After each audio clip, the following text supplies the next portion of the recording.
L1852, Mayday, Mayday, we have an emergency. Un Boeing 747 se enfrenta a problemas en el aire poco después de su despegue en Ámsterdam. Los pilotos del vuelo se encuentran en una lucha desesperada por controlar el avión, que a duras penas puede mantenerse en el aire. Los pilotos ni siquiera saben lo peor. 2 de los motores se han desprendido de las alas y han caído al vacío. Mientras tanto, los habitantes de Ámsterdam miran horrorizados cómo el avión, gravemente dañado, regresa tambaleándose hacia el aeropuerto. ¿Podrán los pilotos llevar el enorme avión de vuelta a tierra antes de que sea demasiado tarde? Esta es la historia del vuelo 1862 de El Al. 4 de octubre de 1992. Aeropuerto Internacional de Schiphol, Ámsterdam. Un Boeing 747 de la compañía El Al realizaba los preparativos para un vuelo de cargo con destino Tel Aviv. El aeropuerto de Schiphol es uno de los aeropuertos más transitados de Europa. Decenas de vuelos comerciales y de cargo cruzan los cielos cada hora, llevando pasajeros y mercancías a sus destinos en todo el mundo. Uno de estos vuelos rutinarios era el vuelo 1862 de El Al. El avión había llegado a Ámsterdam procedente del aeropuerto John F. Kennedy de Nueva York. Había realizado una parada técnica para repostar combustible y realizar el cambio de tripulación, además de varias operaciones en tierra. Desde allí continuaría su vuelo hacia el aeropuerto internacional Ben Gurion en Tel Aviv, Israel. El avión era un Boeing 747-258, fabricado y adquirido por El Al en 1979. A lo largo de sus 13 años de servicio, había acumulado casi 46.000 horas de vuelo. El 747 estaba impulsado por 4 motores Pratt & Whitney del modelo JT9D7J. A bordo del Boeing 747 se encontraban 3 tripulantes, 2 pilotos y un ingeniero de vuelo. El capitán era Yitzhak Fuchs, de 59 años de edad, un veterano piloto con más de 25.000 horas de experiencia en vuelo, 9.000 de las cuales fueron en el Boeing 747. Junto al capitán, en la cabina, se encontraba el primer oficial, Arnon Ohad, de 32 años de edad. A pesar de su juventud, contaba con una experiencia sólida de casi 4.300 horas de vuelo. Ohad tenía mucha menos experiencia en el Boeing 747, con poco más de 600 horas de vuelo en ese modelo de aeronave. Les acompañaba en cabina el ingeniero de vuelo Gedalia Sofer, de 61 años de edad. Contaba con una experiencia en vuelo de 26.000 horas, de las cuales 15.000 fueron en el Boeing 747. Aunque se trataba de un vuelo de cargo, había una cuarta persona más que viajaba junto a ellos como pasajero. Poco antes de las 4 de la tarde, hora local, mientras la tripulación se preparaba para salir del hotel, el Boeing 747 aterrizó de manera segura en Ámsterdam. Inmediatamente después, el equipo de tierra comenzó a preparar el avión para su salida programada a las 6:30 de la tarde. Esto incluía la carga de más mercancías, el repostaje del avión y la espera de la nueva tripulación que completaría el tramo final del vuelo. Sin embargo, además de la carga, el avión también había llegado con varios problemas técnicos. La tripulación del vuelo anterior había enfrentado una serie de inconvenientes durante el vuelo sobre el Atlántico, incluyendo dificultades con el piloto automático, problemas de comunicación con la radio y fluctuaciones en el voltaje del generador eléctrico del motor número 3. Sin embargo, ninguno de estos problemas se consideró lo suficientemente grave como para retener el avión en Ámsterdam, y los ingenieros de tierra habían realizado varias reparaciones provisionales. En ese momento los nuevos pilotos ya habían llegado al avión. Cuando el capitán Fuchs llegó al avión, se le informó sobre los problemas técnicos y también se le comunicó que había un pasajero especial a bordo. Se trataba de Anat Solomon, de 23 años. Viajaba a Tel Aviv para comenzar un nuevo capítulo en su vida, ya que planeaba casarse con un compañero de trabajo de El Al en Israel. Aunque poder viajar en uno de los vuelos de la compañía de forma gratuita era una ventaja como empleada, en pocos minutos este aparente beneficio se tornó en un problema significativo. A las 5:07 de la tarde, debido a un cambio de franjas horarias del control del tráfico aéreo, el vuelo 1862 finalmente estaba listo para embarcar. Con más de 70.000 litros de combustible y 114 toneladas métricas de carga a bordo, de las cuales 6:30 se consideraban mercancías peligrosas de bajo grado, la aeronave comenzó los primeros pasos de su salida con la ayuda del remolcador. El capitán encendió los motores, y tras completar las verificaciones posteriores al arranque, Los 4 motores estaban funcionando correctamente. 6 minutos más tarde, el avión estaba listo para continuar con el vuelo. El capitán comenzó a dirigir el enorme avión hacia la pista de despegue. En pocos minutos, el avión estaría alineado y listo para despegar. Pocos minutos después, el capitán Fuchs alineó el avión en la pista y le pasó el control al primer oficial O'Had. Este último se encargaría de controlar el avión durante el vuelo de 4 horas y media, mientras que el capitán se ocuparía de las comunicaciones por radio y del papeleo. Al menos ese era el plan. Pocos minutos después, con el avión alineado en la pista de despegue, el primer oficial impulsó los 4 potentes motores para iniciar el despegue. El Boeing 747 comenzó a acelerar por la pista, ascendiendo unos instantes después hacia el cielo. Durante los primeros minutos, todo transcurrió según lo previsto. El imponente Boeing 747 ascendió rápidamente hacia el cielo sobre Ámsterdam. Los pilotos replegaron el tren de aterrizaje y levantaron los flaps en fases. El vuelo 1862 se encontraba en el aire, pero pocos minutos después del despegue, cuando el avión alcanzó los 6.500 pies de altitud, esta normalidad fue interrumpida de manera inesperada. El motor interior del lado derecho del ala se sacudió violentamente y luego colisionó con el motor número 4. El vuelo 1862, que había perdido literalmente 2 de sus motores, se enfrentaba a una situación crítica. Lo que había comenzado como una tarde tranquila se había convertido en una pesadilla. En la cabina, los pilotos atónitos intentaban comprender lo que acababa de ocurrir. Estaban entrenados para enfrentarse a fallos de motores, pero esta situación era completamente diferente a cualquier escenario que hubieran practicado en el simulador. Además, no tenían ni idea de que habían perdido los motores, ya que desde la cabina no había manera de verlos, ni contaban con instrumentos que indicaran que los motores se habían desprendido. Los instrumentos asumían de manera natural que los motores estaban conectados, lo que llevó a los pilotos a ser engañados sobre la situación real. El capitán Fuchs reemplazó al primer oficial O'Had en ese momento.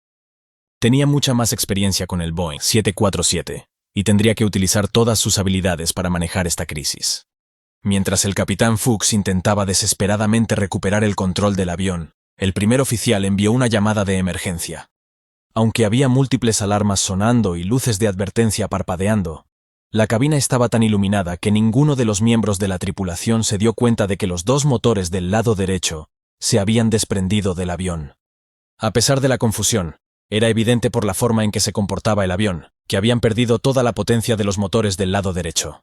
Lamentablemente, los motores no fueron la única cosa que habían perdido. Los testigos en tierra escucharon múltiples impactos y vieron objetos caer del cielo. Sorprendentemente, sabían más sobre lo que estaba ocurriendo que los pilotos, e incluso que el propio control de tráfico aéreo. El capitán Fuchs luchaba intensamente con los controles del avión. Con toda la potencia ahora procedente del lado izquierdo, el avión comenzaba a girar hacia la derecha. Para mantener el avión nivelado y evitar una pérdida de control, el capitán tuvo que aplicar una fuerza considerable al control del ala izquierdo mientras luchaba contra la situación. Mientras tanto, los demás miembros de la tripulación intentaban evaluar el alcance de los daños, una tarea complicada debido a los múltiples cables dañados tras la pérdida de los motores. Los motores desprendidos también habían desgarrado numerosos cables, incluyendo los del sistema de alerta de incendios. Este sistema estaba diseñado para activar una advertencia de incendio si se producía un fallo en el cableado. En el vuelo 1862, se activó la alarma de incendio en el motor número 3. Sin embargo, no solo no había fuego en el motor número 3, sino que los motores 3 y 4 ya no estaban en el avión. Mientras el avión se dirigía hacia abajo con el viento en contra, los pilotos no tenían idea de cuán grave era realmente su situación. Según el manual de entrenamiento de Boeing, incluso con la pérdida de 2 motores del mismo ala, un Boeing 747 debería ser capaz de mantenerse nivelado utilizando el timón de dirección sin necesidad de alerones. Sin embargo, esta no fue la realidad de esa noche. Pronto veremos las razones detrás de esta discrepancia. Para corregir el gran desequilibrio de potencia, el capitán tuvo que hacer más que simplemente controlar el timón. También necesitaba inclinar su columna de control hasta 60 grados hacia la izquierda. Si permitía que el avión se inclinara demasiado, podría entrar en una espiral hacia la derecha de la que no podría recuperarse. El Boeing 747 dañado empezó a girar gradualmente. Mientras los pilotos se preparaban para el aterrizaje, la adrenalina en la cabina aumentaba.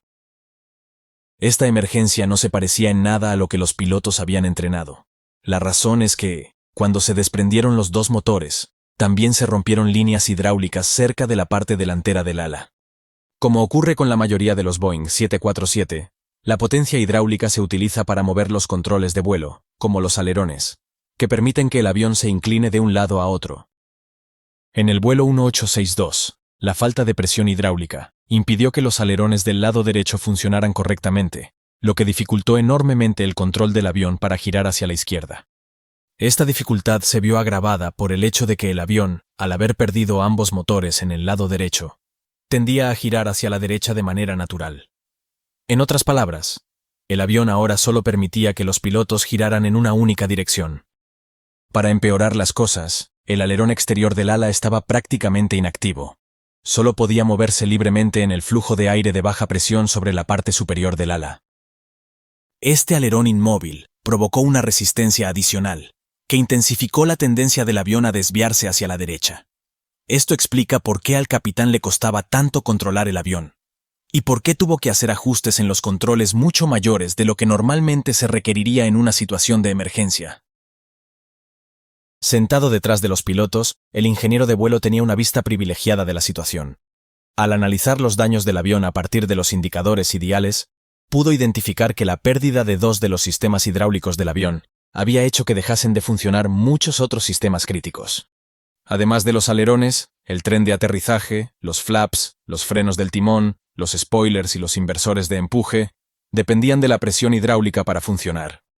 La falta de presión hidráulica había afectado o degradado significativamente el funcionamiento de estos sistemas. Esta fue una situación increíblemente desalentadora. Todos estos sistemas son cruciales para reducir la velocidad del avión durante la aproximación a la pista y para detenerlo una vez aterrizado en tierra. Incluso si los pilotos lograban alinear el avión con la pista para aterrizar y mantener el control, tendrían que enfrentarse a los problemas de un avión que se comportaba de manera muy diferente a como están acostumbrados en condiciones normales. La combinación de fallos y la severa degradación de los sistemas de control obligó al capitán a luchar físicamente con el pesado y poco receptivo Jumbo. El control de tráfico aéreo instruyó a la tripulación para que se pusieran en contacto con la frecuencia de aproximación, de modo que otro controlador pudiera guiarles. El primer oficial procedió a transmitir por radio con la nueva frecuencia. Triple 1862, we have an emergency number 3 and number 4 engine inoperative, request 27 for landing. La pista 27 no era la mejor opción para el aterrizaje. Estaba experimentando un fuerte viento de cola, lo que incrementaría significativamente la velocidad del avión en relación con el suelo durante el aterrizaje. Esto no solo aumentaría la distancia requerida para detenerse, sino que también elevaría las fuerzas a las que el avión y la tripulación estarían expuestos durante el aterrizaje. El controlador se sorprendió de la intención de la tripulación de aterrizar en la pista 27 en dirección oeste, pero dada la gravedad de la emergencia, no era de su competencia cuestionar su decisión.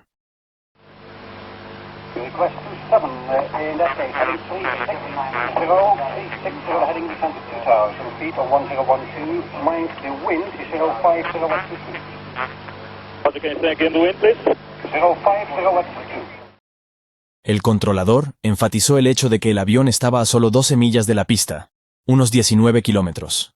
Aunque esto puede parecer una gran distancia, para una aeronave de esta envergadura, representaba menos de 5 minutos de tiempo de vuelo desde su posición actual. La tripulación volaba demasiado alto y rápido, y además, la pista tenía viento de cola. Si iban a aterrizar allí, necesitarían aumentar la distancia entre ellos y la pista. Canal 1862, what is the distance you need to touch down? 12 mile final we need for landing. How many miles final, correction, how many miles track miles you need? Millas de pista es el sistema que utilizan los pilotos y controladores para referirse a la distancia real que recorrerá un avión en su aproximación a la pista, en lugar de limitarse a la distancia directa en línea recta. We need a 12 mile final for landing. Okay, right, heading 100, right, heading 100. Heading 100. El controlador ideó un plan para darle a la tripulación el tiempo y las millas de ruta adicionales necesarias para reducir la velocidad, descender y preparar la aeronave para la aproximación final. redirigió al 747 hacia una trayectoria al este. La idea era que después girasen la aeronave 270 grados a la derecha, para alinearla con la pista 27 para el aterrizaje. El capitán bajó la potencia de los dos motores que les quedaban, para reducir la velocidad del avión. Necesitaban alcanzar una velocidad específica para aterrizar el avión de manera segura, pero se encontraron con su siguiente problema. A medida que el avión se ralentizaba, requería más sustentación para mantenerse en el aire. Para generar esta sustentación, los pilotos necesitaban usar los flaps. Pero al seleccionar la primera posición de los flaps, encontraron un problema que hasta ese momento desconocían. Los flaps no funcionaban. 1862, just to be sure, your engines number 3 and 4 are out? Number 3 and 4 are out, and we have problems with our flaps. Problem with the flaps. Roger. Heading 100, Al 1862. Thank you, 1862. Sin poder utilizar los flaps de manera adecuada, los pilotos no podían reducir la velocidad del avión para el aterrizaje. Sumado a esto, tenían el viento en cola que ya enfrentaban y la pérdida de ambos motores del lado derecho. Las cosas se complicaban para ellos de regreso al aeropuerto. Cuando el avión estaba a 13 millas de la pista, unos 24 kilómetros, el controlador les indicó que realizasen un giro a la derecha para alinearse con la pista 27. Los pilotos continuaron el giro hacia el oeste, pero sin flaps, la velocidad del avión era mucho más alta de lo normal. Roger, 1862. Your speed is... Say again? Your speed? Speed is 260. Okay, you have around 3 miles to go to touchdown. Speed is all yours. You are clear to land runway 27. Clear to land 27. Como resultado, el giro fue menos cerrado de lo esperado, y pasaron por encima de la línea central de la pista. Su situación estaba empeorando rápidamente. No solo enfrentaban problemas significativos a bordo, sino que los problemas para controlar la aeronave eran tan graves que no podían alinear el avión con la pista del aterrizaje. Al percatarse de esto, el control de tráfico aéreo les indicó que giraran más a la derecha para realizar el sistema de aterrizaje por instrumentos. Hello, 1862. Right turn, heading 270, just on the localizer, cleared for approach. Right 270. Los pilotos eran totalmente conscientes de que su aproximación no estaba saliendo según lo planeado. A solo 12 millas de distancia, 19 kilómetros, estaban muy cerca de la pista, pero lo que les esperaba era una tarea casi imposible. Aún volaban demasiado rápido, y al sur de la línea central de la pista. Necesitaban corregir su trayectoria. Estaban a muy pocos minutos de distancia de la pista, pero para llegar allí, los pilotos tenían grandes obstáculos en el camino. Esto se hizo más evidente cuando comenzaron a reducir la velocidad. Sin flaps para proporcionar sustentación a velocidades más bajas, los pilotos necesitaban aumentar el ángulo de ataque. Cuanto más inclinaran el avión hacia arriba, más sustentación generaría. Inclinar el morro hacia arriba era la única forma en que los pilotos podían volar a baja velocidad sin usar los flaps. Sin embargo, realizar esta maniobra tenía un efecto secundario negativo. Todo el flujo de aire que impactaba en la ahora expuesta superficie inferior del ala hacía que ésta se ralentizara. El capitán necesitaba encontrar un equilibrio perfecto. Debía reducir la velocidad del avión lo suficiente como para aterrizar, pero no tanto como para dejar de generar sustentación y provocar una caída. Si el único problema que enfrentaban los pilotos fueran los flaps, la solución sería relativamente sencilla. Podrían mantener una velocidad más alta, aumentando la potencia de los motores. Pero en este caso, esta solución no era viable, ya que los motores que les quedaban estaban en un solo lado del avión, lo cual solo haría que el avión girase. El capitán Fuchs sabía que necesitaría recurrir a toda su experiencia y tomar rápidas decisiones para lograr aterrizar el avión de forma segura, y aún así, podría no conseguirlo. A medida que la velocidad del avión disminuía, el timón y los alerones restantes recibían menos flujo de aire sobre sus superficies. Con menos flujo de aire, su capacidad para realizar su función se reducía, convirtiendo la situación en una batalla perdida. El vuelo 1862 volaba a baja altura sobre los poblados suburbios de Ámsterdam. A medida que el avión se ralentizaba, se inclinaba hacia arriba. Para mantenerlo en vuelo, el capitán Fuchs aumentó la potencia de los motores. Sin embargo, al aumentar la potencia, el avión giró hacia la derecha. El capitán tuvo que girar con fuerza los controles para volver a inclinar el avión hacia la izquierda. El avión todavía se encontraba a 8 millas, 13 kilómetros del aeropuerto. En ese momento, La velocidad del 747 había disminuido tanto que ya no podían contrarrestar la asimetría de la pérdida de los motores. El avión se desniveló súbitamente hacia la derecha y el morro se inclinó bruscamente hacia abajo. Tarim, את כל הפלפס. את כל הפלפס, תרים.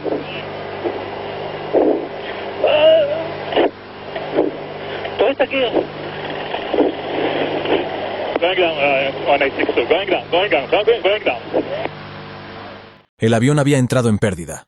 El sistema de advertencia de proximidad al suelo se activó en la cabina. Too low, terrain. Ya no había nada más que la tripulación pudiera hacer. A las 6:35, el impacto fue devastador. El Boeing 747 se estrelló contra 2 edificios de apartamentos, situados en el corazón de Bijlmermeer. La explosión envolvió toda la zona en llamas, arrasando todo a su paso. En ese instante, una densa columna de humo era visible desde la torre de control emergiendo del lugar del accidente. El avión ya no aparecía en el radar. Los controladores comunicaron la última ubicación detectada del avión, y de inmediato se desplegó al personal de emergencia para identificar el punto exacto del siniestro. A bordo se encontraban los 3 miembros de la tripulación y un único pasajero. Todos ellos fallecieron en el impacto. No tardaron en surgir preguntas sobre cómo pudo ocurrir una tragedia de tal magnitud. ¿Cómo fue posible que 2 motores se desprendieran del ala? Cuando los investigadores recuperaron los 2 motores del fondo de un lago, descubrieron algo sorprendente. Los pernos que conectaban los pilones del motor al ala y al motor en sí habían cedido debido al estrés repetido y las vibraciones acumuladas en el metal. Durante cientos de vuelos, habían causado la formación de grietas, que lentamente se hicieron más grandes. Este problema había ocurrido justo antes de que el vuelo 1862 partiera de Ámsterdam. Increíblemente, Boeing ya era consciente de este problema. En los 15 meses anteriores al accidente, los soportes de los motores de varios aviones operados por China Airlines, Evergreen y otros habían cedido en pleno vuelo, lo que resultó en 2 accidentes mortales y 1 grave. La Administración Federal de Aviación de Estados Unidos había emitido numerosas directivas sobre la idoneidad para volar en relación con este defecto, abordando varios problemas de fatiga en la estructura del pilón, incluyendo pernos fusibles, lengüetas y fijaciones. Sin embargo, se seguían descubriendo nuevas grietas y fallos con frecuencia, lo que generaba dudas sobre la resistencia de la estructura. Finalmente, Boeing se vio obligada a desarrollar un perno fusible de acero inoxidable, que ofrecía una vida útil significativamente mejorada en cuanto a fatiga y crecimiento de grietas. Afortunadamente, esta mejora ha solucionado fallos catastróficos como el del vuelo 1862. Lamentablemente, este cambio llegó demasiado tarde para las víctimas. Rindamos homenaje a las víctimas del vuelo 1862 y a todos aquellos que contribuyeron en mejorar la seguridad aérea.